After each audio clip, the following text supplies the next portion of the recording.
So hi everyone, you all are watching Punjab Kesari Navodaya Times. I'm Namita Sachdev with you और आज मेरे साथ हैं one of the legendary actors और I would say one of the finest actors of the industry जिनकी हंसा की आवाज से मुझे लगता है आज भी सारी बहुरानियां जिनका नाम हंसा है वो अपनी किचन से बाहर आ जाती होंगी. Yes, I'm talking about Tulsidas Pareek ji.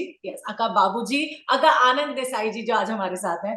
Anand sir, it's been an honor welcoming you on Punjab Kesari Navodaya Times and talking to you. How are you? All well, thank you. My pleasure talking to you.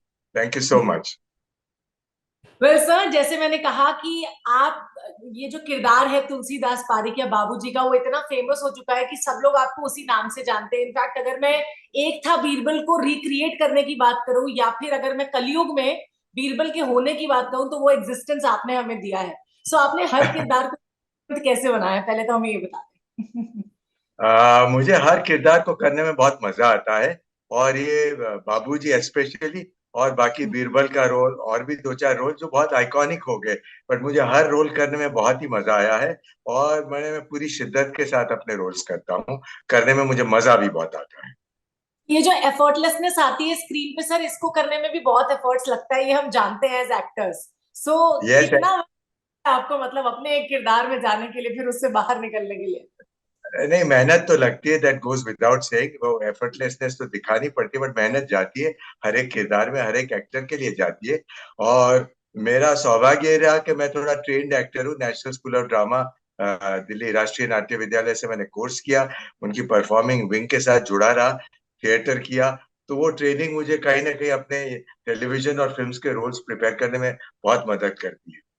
अच्छा, एक तो होता है sir real life में जो आप लोग theatre करते हैं, इतने सालों तक आपने किया, उसकी एक अलग अपनी इंपॉर्टेंस है. अभी जो टेली प्लेज आ रहे हैं आप उसमें भी हैं राज दर्शन में. तो आप बताएं पहले तो आपको ज्यादा कौन सा पसंद आया, जो रियल लाइफ में या रियल लाइफ वाला ये वाला टेली प्ले? नहीं, लाइव एक्सपीरियंस तो बहुत बढ़िया होता ही है. और एकदम ही वो तो for any actor that's a big high. और मैं मानता हूँ कि हर एक एक्टर को थोड़ा बहुत थिएटर, चाहे वो टेलीविजन ही करना चाहे, वो थोड़ा थिएटर करना चाहिए. उनको ट्रेनिंग वो बहुत अच्छी मिलेगी. और सेकेंडली मैं ये कहूँ this is a very good step कि अगर आप जी थिएटर और in association with Tata play theatre का कॉन्सेप्ट, जी थिएटर लेके प्लेस को इन अ टेली प्ले फॉर्मेट लोगों तक पहुंचा रहे हैं. कई लोग हैं जो शायद ऑडिटोरियम में नहीं जाना चाह रहे हैं या नहीं जा पाते हैं, स्पेशली कोविड टाइम में जब सब कुछ बंद था. उसके बाद अब शायद नहीं जाना पा रहे. तो एक बहुत बड़ा ये फॉर्मेट है कि आप अच्छे अच्छे प्लेस थ्रू टेली प्ले के फॉर्मेट में देख पाए. सो ये तो बहुत बड़ा स्टेप है. मुझे मजा तो इसमें भी उतना ही आता है जितना वहां आता है. इसमें सर रीटेक्स का स्कोप होता है वैसे टेली प्ले में, if I ask about that? हाँ, मतलब हम रिहर्सल प्ले की तरह करते हैं. कुछ दिनों तक लगातार रिहर्स करने के बाद उसको रिकॉर्ड होता है, चंक्स में रिकॉर्ड करते हैं. और फॉर एनी रीजन कुछ ब्रेक हुआ तो one can do a retake. But वो चंक्स में होता है and we try not to do a retake. और एक थिएटर के लेवल पे चंक्स में हम परफॉर्म करें. दो तीन कैमरेज होते हैं, एक कैमरा नहीं होता है, तो अलग अलग चीजें, ब्लॉकिंग भी उस हिसाब से होती है. तो हम्म. ये तो है. But we are facing a camera, it's a teleplay. Live में ये होता है कि देयर आर नो रीटेक्स. आप ऑडियंस के सामने बिल्कुल लाइव होते हैं. यहाँ रिकॉर्ड होके उनके सामने पेश किया जाता है. वो डिफरेंस अच्छा, है. इससे पहले कि मैं राजदर्शन की बात करूं या षड्यंत्र के बारे में आपसे कुछ जानूं, मैं ये जानना चाहती हूँ सर, जब आप लोग स्टेज पर होते हैं, when for example a theatre play is going on real life वाला, तो क्या वो स्टेज पे चढ़ने से पहले पहली बार वो नर्वसनेस या घबराहट टाइप फीलिंग होती है? Although I don't know if it's a right question to ask और not, but yes I would want to know that. No, when जब शुरुआत होती है ना, जब यू आर आप अपना थिएटर में काम करना शुरू करते हैं, तब ये चीज हाँ. जरूर रहती है डेफिनेटली. बट धीरे धीरे आप उसमें रवा हो जाते हैं, ट्रेन हो जाते हैं. ऑफ कोर्स कंसंट्रेशन तो करना पड़ता है and you have to be very serious about before going on to stage. तो वो तो हाँ. रहता है, एक हल्का सा वो जरूर रहता है. बट हम्म. आपको थोड़ी आदत पड़ जाती है उसकी. ये है. हम्म. वैसे ये गूफअप्स भी होते होंगे, मैंने कई बार देखा है, अपने फ्रेंड से भी मैंने सुना है कई बार कि आप अपना या आपके को एक्टर डायलॉग भूल गए या आप अपना डायलॉग भूल गए, तो कैसे मेकअप होता है वो चीज थिएटर में, मतलब रियल लाइफ प्ले में? वही वही वही खूबी है. वो इम्प्रोवाइज करना ही पड़ता है. आपको स्क्रिप्ट तो पता हो तो कहीं ना कहीं हाउ एवर इम्प्रोवाइज तो करना पड़ता है अगर कोई भूल गया तो. और ताकि वो प्ले आगे बढ़ सके। तो वो मोमेंट्स तो हर एक की लाइफ में आती है, हर कहीं कहीं ना कहीं वो होता है। और ज्यादातर प्ले में हमारी जो ट्रेनिंग अब कोई प्रॉम्प्टिंग होती नहीं थी, इन तेरे वेस्टर्न प्ले शायद अब कहीं नहीं होती है। पहले के जमाने में there was a prompter sitting backstage, तो थोड़ा प्रॉम्प्ट कर देता था, बट अब वो नहीं होता है। तो आपको इम्प्रोवाइज करना ही पड़ता है हाउ एवर वो करके, ताकि प्ले आगे बढ़े। वो एक अच्छा। बड़ी मजाक बड़ी मोमेंट ऐसी होती है, थोड़ी एंग्जाइटी वाली भी होती है कि कैसे आगे बढ़ेगा, बढ़ जाता है तो मजा भी आता है। यस। अच्छा, how did Raj Darshan happen to you sir? The director and the team offer to came to me कि ये रोल है, बहुत अच्छा रोल है, Raj Darshan taken from a Bengali play. और उसमें जो राजा का रोल था बड़ा इंटरेस्टिंग है, उसकी कहानी बहुत इंटरेस्टिंग है, वो सोल स्वैपिंग उसमें होती है। तो तो दे ऑफर टू मी, मुझे स्क्रिप्ट बहुत अच्छा लगा। और काफी वक्त के बाद मैं इन अ वे टेलीप्ले के जरिए थिएटर से जुड़ा, तो बहुत अच्छा लगा मुझे वो करने में। वहीं वैसे ही हमने सारे एक्टर्स ने मिलकर रिहर्सल की थी लगातार, और फिर हमने चंक्स में उसको शूट किया। तो टेलीप्ले में भी और प्रोजेक्ट्स की तरह एक क्रिएटिव लिबर्टी आपको दिया जाता है टू इम्प्रोवाइज, या किस तरह से अगर आप अपनी तरह से उसको प्ले करना चाहें तो? हाँ, इम्प्रोवाइजेशन होते हैं ड्यूरिंग रिहर्सल्स का, हम जो स्क्रिप्ट होती है उसमें हम कर सकते हैं with consultation with the director of course. तो वो तो थोड़ा बहुत चलता है, पर वो रिहर्सल्स के स्टेज पे होता है। पर एक बार जब कुछ फाइनल हो जाता है तो जो फाइनल होता है वही फॉलो करना पड़ता है। उसके हम्म। दौरान उस वक्त इम्प्रॉम्प्टू कुछ इम्प्रोवाइजेशन हो गया विच वर्क्स, हाँ। तो बहुत अच्छी बात है, वो इम्प्रॉम्प्टू होता है। ये सारे किरदार करने के बाद में ऐसा कोई है कि आपको लगता हो कि ये वाला किरदार तो मेरे लिए बना था? मतलब फ्यू कैरेक्टर्स आप करते हो और कुछ ऐसे होते हाँ, हैं ना जो आपको लगता है इनके लिए ही बने थे, तो कौन सा वो हाँ। किरदार था जो ऐसा था आपके? तो मैं कभी सोचता हूँ मुझे अच्छे रोल्स या मुझे अच्छा परफॉर्म करने का मौका मिले, वो रोल्स मुझे बहुत अच्छे लगते हैं। तो ऐसे ही रोल्स जब जब मिलते गए तो मुझे बहुत मजा आया। मतलब मैंने कभी सोचा नहीं था कि बीरबल वाला रोल या खिचड़ी का रोल, ऐसा रोल हो सकता है और मुझे मिलेगा। बट मिला तो करने में बहुत मजा आया, आइकॉनिक हो गए तो और भी मजा आया। एब्सोल्युटली। अच्छा, एक चीज जो जो I personally love about your craft is like, आपको जब भी स्क्रीन पर हमने देखा, एक तो वन हैंड पे आपने इतने इंटेंस कैरेक्टर भी किए, सीरियस रोल और बहुत इंटेंस है ना, और एक साइड पे आपने कॉमिक भी किया उतनी ही शिद्दत के जी, साथ, उतनी एफर्टलेसनेस के साथ हमको दिखा। ये जो बैलेंस बनाना होता है सर, ये दो तरह के किरदारों में, ये कितना मुश्किल हो जाता है कभी कभी स्क्रीन पे? बिल्कुल। बट वी आर मतलब मैं और कई मेरे जैसे लोग हैं जो ट्रेन्ड एक्टर्स हैं, तो during our training we are trained to do variety of roles, हमें वहाँ रोल्स अलग अलग मिलते भी हैं। तो ट्रेनिंग के दौरान वो चीजें पता रहती है, and I am fortunate that I have been able to do a variety of roles. अलग अलग मुझे मिले, करने में मजा आता है। जहाँ परफॉर्म करने का अच्छा होता है तो बहुत मजा आता है। कॉमेडी भी की तो उसमें भी मजा आता है, कर रहा हूँ, और इंटेंस रोल्स में भी मजा आता है। हैंडस्टक मोमेंट हुआ है आपके साथ कि आपको बाबूजी कहकर सब लाइक आ गए लोग आपसे फोटो वोटो खिंचवाने एंड ऑल दैट? हाँ, हाँ, ऐसा? खिचड़ी का मेरा किरदार तो आइकॉनिक हो गया, मेरे लिए लैंडमार्क रोल हो गया। और बाबूजी की वजह से ही मुझे बहुत लोग पहचानते, वो बड़े प्यार से बाबूजी कहकर मुझे मिलने भी आ जाते। आज के वक्त में सर हम देख रहे हैं कि ओटीटी प्लेटफॉर्म बहुत मौका दे रहे हैं एक्टर्स को आगे आने का या एक्सपेरिमेंट करने का अपने किरदारों के साथ, लेकिन कहीं ना कहीं जो कंटेंट है वो रेपिटेटिव भी होता जा रहा है। हम देख रहे हैं सस्पेंस थ्रिलर्स, है ना, लाइक साइकोपैथिक, लाइक इस तरह के किरदार आ रहे हैं। What do you have to say about the content that is being served right now on OTT platforms? मेरे हिसाब से कंटेंट अच्छा ही होना चाहिए, because content is the king. जो जो चीजें ऑन ओटीटी प्लेटफॉर्म, जो जो कंटेंट अच्छा है ना, वही 90% किया है। लोगों कुछ भी करें या कुछ भी लिबर्टी ले ले, I don't think that is right, और वो चलता भी नहीं है, you know, beyond a point. So the content has to be very clear. हाँ, थोड़ी भेड़चाल हर जगह होती है कि एक चीज क्लिक कर गई तो ऐसी चीजें बनाओ हमारी भी क्लिक होगी, और ऐसा होता भी है, रेपिटेटिवनेस बनी भी है। बट अच्छा कंटेंट होना चाहिए तो ही चीजें चलती है अकॉर्डिंग। ठीक है, उसी जॉनर में भी अगर आप कुछ और अच्छा पेश करेंगे या तो audience will like it. Definitely. वैसे कहते हैं कि एक्टिंग, मतलब मैंने ऐसा सुना है कि एक्टिंग सीखी नहीं जा सकती। आपके अंदर अगर आपको एक्टर बनना है तो अंदर एक पहले से एक्टर होता है, तभी आप एक्टिंग को और आगे परस्यू कर पाते हैं। आप इस बात से कितना इत्तेफाक रखते हो?